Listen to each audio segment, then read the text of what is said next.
awesome, and I'm excited for Season 2. But, you know, with esports, how do you feel about Dominion and, you know, Crystal Scar versus Summoner's Rift or, say, Twisted Tree Line? And IMO, in my opinion, it's about what the players want.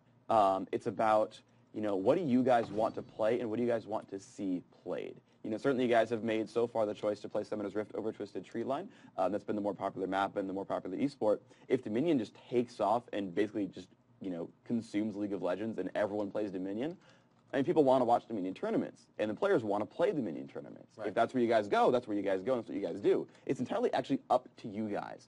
One of the things we want to do with Season 2 is actually empower tournaments, right? The reason it's not, you know, all at the one tournament at the end is because we want the entire season to be worth money and worth tournaments, and it's up to you guys to organize and get them sanctioned to get them into Season 2. So if you want to see Dominion tournaments, make Dominion tournaments, and you'll have Dominion tournaments, and you'll have Dominion esports, and it's entirely in you guys. Yeah. I think it's a good way to do it. Yeah, for sure. And we have some more questions. Actually, here's one that we can easily answer, but not give the date. But when is Dominion exactly coming out, or where can people get the chance to get their hands on? So you can play it at PAX. You can play it at gamescome, though that's ending rather soon. I forget the exact dates. I know that the IM tournament's over there. Mm-hmm. But you can play it at PAX. That's going to be in Seattle in about a week, if I have my time right. And it will be available afterwards. We're not giving a time frame because we want to make sure that we don't commit to something and then something breaks. But we're getting close, and you should be seeing it quite soon. All right, we got another one. What can we see for new summoner spells?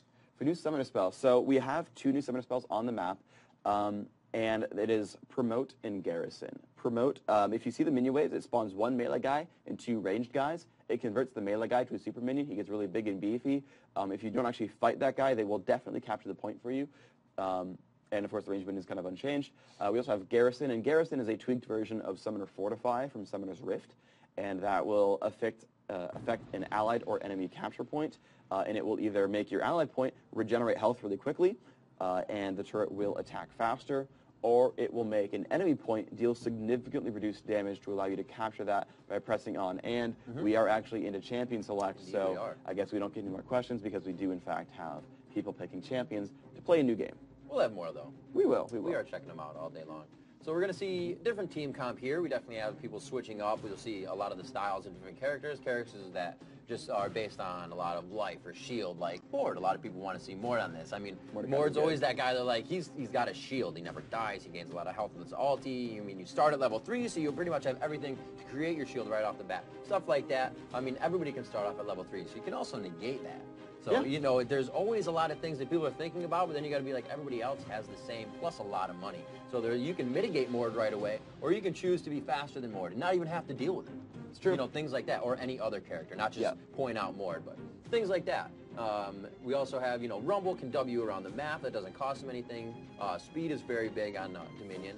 The Crystal Scar, obviously, the speed boost can help you if you already get speed. We've seen a lot of fun Rammus. People like to play Rammus here and there, and we're going to see him this time. So you'll see how that speedball really comes into play. And Tremors is really great for stopping the capture on a point. Because you can't do anything. It's just all around. Yeah, absolutely. We have some pretty interesting lineups as well. So I remember I talked about Alistair briefly and said that no one played him. Well, Sam's going to prove me wrong and pick up that Alistair. So excited to see that one. So we have actually a pretty interesting team from Blue Team. It's 3 tanky dudes and 2 mages. And so I was making fun of Nika yesterday for playing Sona all day, but Leslie only plays 2 champions. And she's played now both champions now. So I don't know what you're going to pick for the rest of the day, but we might see some repeats here. But we have some pretty interesting ones, right? So we have Alistair, Rammus, Orianna. I always want to say Aurelia, by the way, because it starts with the same like vowel sound, and it screws me up all day. Orianna, Veigar, and Blitzcrank. So a really actually position-reliant team. Everyone except Veigar can make someone move. And that's going to be pretty interesting. Displays people off points, really locking people up. Everyone has some kind of a CC in there. And usually all pretty long duration as well. So it's going to be really good at locking people up. If they do manage to like go to a 2v1, if they want to like 3-man push bottom, there's no way they can defend that. So they can kind of get in there and really crush that one, and hopefully someone can maybe defend top alone, and they can kind of go and pain train around the map, maybe counterclockwise. It's a possibility. Right. On the purple team, though, you want to cast that one? Yeah, for sure. We have Skarner, Neandali, which is going to be very nice for them. Also a Teemo. Shrooms are very big on this map.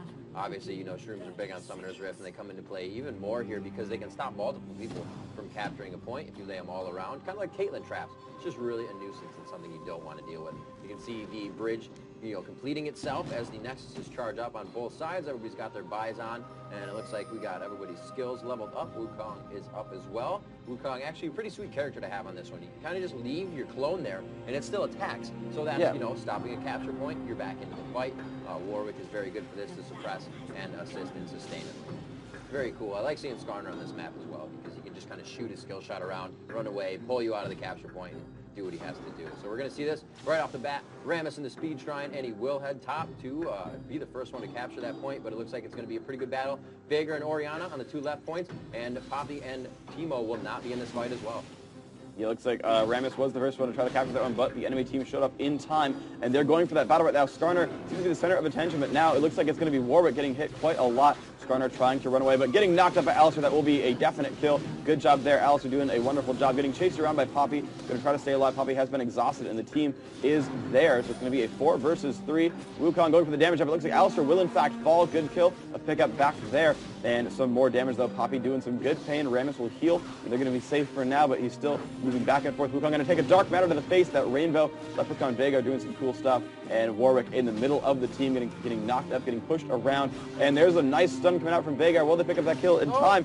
Yes, they will. Veigar getting the credit for that one, so a nice little AP gain for that one. Pushing farther onto Wukong. Wukong getting hit pretty hard, getting pushed farther around, getting knocked up by Blitz, and that will be a kill. And now it's Poppy alone, and that won't be too happy. Orianna actually winning this lane against Teemo. So good stuff there at bottom. Yeah, look, Kiz just kind of like, Kiz is like, hey, don't worry about me, guys, I got this. And there, Skarner turns around, hits him, but it's just not enough time. He is able to grab the point for his team. Yeah, right? Very nice job. He kind of just walks out, gets him, and it looks like Skarner may also go down here. The taunt from Rammus. No, he doesn't want to take the damage. He doesn't have enough health of defensive curl there. And, a deny of the health.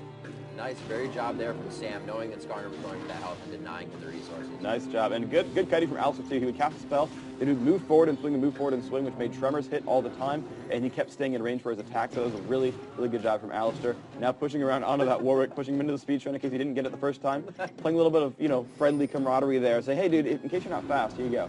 Here you go, enjoy that. But he's going to be fine up the top. He did get boots first. I figured he might have just gone for a quick overdrive and not get boots and maybe some sustaining. But he did. Warwick going for the backside here. As we said, you do not have to capture points consecutively. You can just go right across to the other side of the map and backdoor capture if you wish. And it looks like he will be able to take down Warwick here. Not enough health sustain yet. The mana barrier is still to come up for Blitzcrank, so Colt knows he's in trouble here looking for that health. And the health is not there, unfortunately. He is being chased down. He should get a headbutt quite quickly, and we'll have to see what he can do. Bam, hits him up right there, sticks him towards the fountain, and if he goes any further, he'd be hit by the turret. Great job. 3-2, and Quarry is now being contested by Purple. Yep, Skarner gets Rammus real low, but he won't quite pick up that kill. The team has shown up to defend. Actually, no, Rammus does, in fact, go down, so nice job there. Team picking up that kill. And they're going to push on through. Looks like a giant fight going off bottom of the map. Looks like that's going to be a kill from Alistair onto Wukong. And Alistair is actually on fire right now, doing really good stuff. It looks like that's going to be a Skarner death, but a nice little Teemo Shroom is going to get 1, maybe 2 if he gets in range. He's going to try. He's going to pick up 1. He's going to go for another one. Can he get the triple kill? Yes. So that's 3 kills in a row picked up for that awesome, awesome Teemo. Well done, buddy. Yeah, Joe coming up big on that lane. A little bit of cleanup, helping with the poison and the blind to keep himself alive. And it looks like he's going to get a quick hit on this one. But here comes Rammus. He's saying, I'm going to stop you as soon as possible.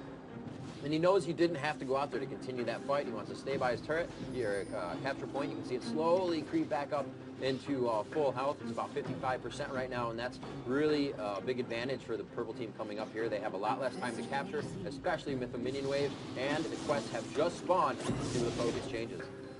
Yeah, let's see if they make any differences in chances to move. Looks like it's going to be Windmill and Drill, just top middle, top right. And those are going to be the capture points that are going to be contested for this objective. For those of you just joining us, every few minutes a quest spawns. You can see these gold rings from the capture points. And if you take the enemy-controlled capture point with the rings on it, you deal 20 bonus damage to the Nexus, and your team gets a buff that makes you all deal 10% more damage. You can see Purple Team immediately switching. They left Teemo down there, but everyone else went towards the top middle. And they're trying to go for this capture. Alistair in the fray right away, has that mark, has that that greater relic picked up. And actually, they're doing really, really well in this 3 versus 4 right here. They're actually holding them off the point completely successfully. Skarner going to go down. Nice job there by Alistair. And now it's Warwick getting shoved around some more. Alistair doing a wonderful job. And this poor Warwick taking so very much damage. Wukong, yep, lending aid as well. Going to try to pick up that one onto Blitz. Poppy falls as well, and now it's Rammus versus Wukong, and it's Warwick running away from Alistair. Alistair had popped his ultimate. He needs one more spell to go off, and he will get that kill. So nice job there. Indeed, it looks like the minions are fighting pretty good between Windmill and Drill, so nobody's really going to be able to have an advantage push there. Teemo still laying down shrooms at the Drill, and everybody's kind of just milling about the map right now. We got a little bit of a kite going on here by Monkey King. He should be able to eat quite soon, or get in there quite soon with his dash and hit up on Alistar, but it looks like he will make it through. Bouncing back. Nice. Wow, a very nice job by Sam. Bush dodging. As you can see in the middle of the map, there's really a lot of ways to break line of sight, and that helps a lot. That's why those speed shrines are there. You can bush dodge. You can just head around a lot of these little townhouses. Yep. Dying to minions. Alistair dying to minions. Good player. Skarner going to make his way up top. Still, these two capture points are contested. Blue team still winning, though, 3-2. So you can see 130 next health to the advantage for blue team. But here comes the pressure. A nice Dark Matter going to do a lot of damage with minions. But yeah, they are. They are really crushing that point. They're not really degenerating right now. They're going to try to get that neutralization. They will, in fact, do so. Now the capture has started, but minions on both sides are there. Four picks up one kill. Skarner picks up another. And now it's a 3v1. This is going to be theirs. They do have the quest captured. Very nice job knocking from 468 to 447 with an extra tick on there from having a 3 capture to 2. They have almost brought this one back into a 100-point deficit. Although they have a good power play there and now the Mark of the Conqueror buff, they will still be down by 100 points, and 100 to 200 points is still anybody's game in Dominion. It's really ridiculous, and it can happen at any given time where the table just flip sides and the other team may have a 5 capture like we saw last game. Yep, and they're pushing on some more. And they have actually not the numbers advantage. Colt's being a little bit too Rambo right there. 1v3 now. Yeah. Good push at the bottom lane. We have Teemo plus Monkey King pushing around. Rammus and Oriani. I had it right the first time, and I stopped myself.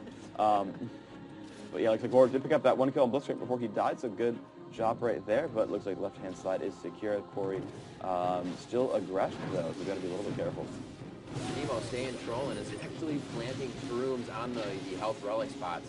So it's going to be fantastic if somebody else grab that thinking they're going to stay alive and they run into 2. Great job by Alistar defending that point. It was being contested up top by Monkey, or down bottom by Monkey King. 3-2 as the purple team has brought the captures into their favor here. They just got that one back, and it looks like the windmill is being taken down by minions. They should go down in time, but we will see a soon fight up here as Warwick and a few others begin to make their way up. Poppy in almost a 3v1 situation. She does have that greater relic around her, though, so she is going to get some extra help from that. Warwick and a Skarner choose to fight here against Vager, losing his lucky charms, and it looks like it may be Blitzcrank next. I want to point out that Vager tried to stun Blitzcrank a little while ago. Blitzcrank came up from the side, and he's like, Event Horizon! Wait, what? Sometimes that's where your adrenaline is, man. You see somebody, and you're like, no! I mean, to be fair, there's a Blitzcrank on the enemy team, but still, that's like, they're wearing different skins. They're easy to tell apart. Plus, they have green health bars. Anyway, moving on, the Warwick doing a ton of damage. Blitzcrank will, in fact, fall. 2 versus 2 now as Alistair joins the fray. A nice stun there. Skarner looking pretty hurt right now. Alistair doing a wonderful job on this map. Bam, taking him down. So there we go, that tank doing some good stuff just with that Sheen, Tear of the Goddess, and cooldown boots. So again, Tear of the Goddess, 2 of them on that team. Blue team just likes that item so much. It really works out. You're casting abilities all the time. You have a little bit of mana regeneration as well already. And that's a sustain in lane. You know, cooldowns or like lots of mana, you're still doing damage. You don't have to have damage. If you can consistently do it without having an increase in damage, you're still going to be doing it. It just won't do as much as you want it to.